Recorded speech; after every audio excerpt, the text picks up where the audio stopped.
بسم الله الرحمن الرحیم. سلامونه او نیک هیله او احترامات مې ومنئ. الله دې وکړي چې روغ او جوړ به یو د صحت جامې به مو پر تن وي. معززو اوریدونکو رازون زموږ نن د درس موضوع ده ادبي ژبه، یعنې په ادب کې کومه ژبه کارولی کیږي.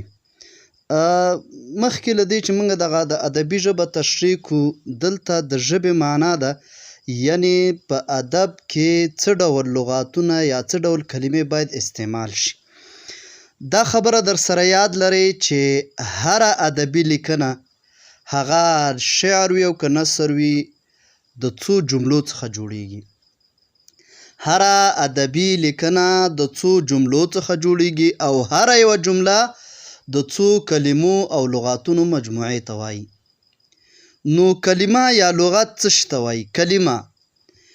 کلمه د ژبې هغه قراردادي نښې دي چې لیکوال د هغې په کارولو سره خپل فکر او خیالات څرګندوي، یعنې بیانوي، او لوستونکي د هغې په لوستلو سره د لیکوال له ذهني مفهومونو سره اشنا کیږي. یو ځلې به وایو چې کلمه د ژبې هغه قراردادي نښې دي چې لیکوال د هغې په کارولو سره خپل فکر او خیالات بیانوي او لوستونکي د هغې په لوستلو سره د لیکوال د ذهني مفهومونو سره اشنا کیږي. یوه لیکنه هغه وخت ادبي ارزښت پیدا کولی شي چې لیکوال یا یو ادیب له هغو وسیلو له هغه کلمو څخه کار واخلي چې کوم کلمې او لغاتونه دی په وس کې لري، په لاس کې لري او په ذهن کې وي، او همدغه کلمې او لغاتونه په ډېره ښه او مناسب ځای کې استعمال کړي. په دې معنا چې کلمه او د هغوی د کارونې مناسب ځایونه وپېژني. په خپله لیکنه کې له داسې کلمو څخه کار واخلي چې د لیکوال مقصد او هدف پیغام په ښه او اسانه توګه مقابل لوري ته یعنې لوستونکي او اوریدونکي ته ور انتقال کړي. کوم پیغام چې په لیکنه کې نغښتی وي هغه د لوستونکو په ذهن کې کینی.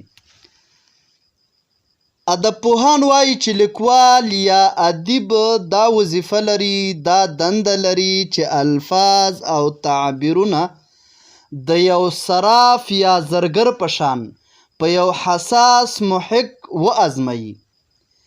کره او ناکره یعنی صحیح او غلط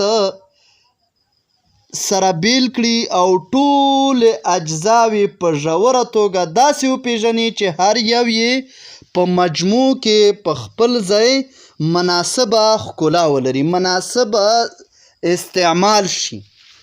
دغه محک په ادب کې له ذوق څخه پرته بل څه نه دي، خو دغه ذوق د نورو سترو او پیاوړو قوي هنرمندانو د اثارو او افکارو په دقیقه او ژوره مطالعه د هغوی د کار په طریقه او لارو چارو باندې په پوهېدلو سره پالنه او قویوالی پیدا کوي.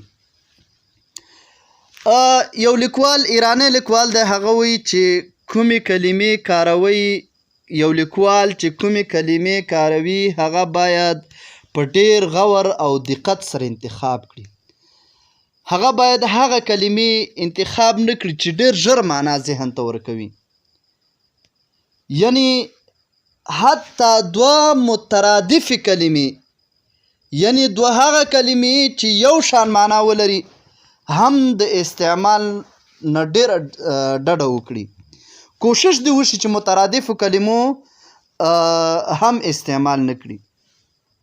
لیکوال باید دې اختلاف ته ډېر پاملرنه وکړي، هغه کلمه پکې انتخاب کړي چې د ذهن مفهوم او مطلب ډېر ښه او ژر نورو ته ورسیږي. یعنې په نتیجه کې داسې وایو د دې اوږدې تشریح نه چې د ادب ژبه کلمه ده، یوازې کلمه نه ده.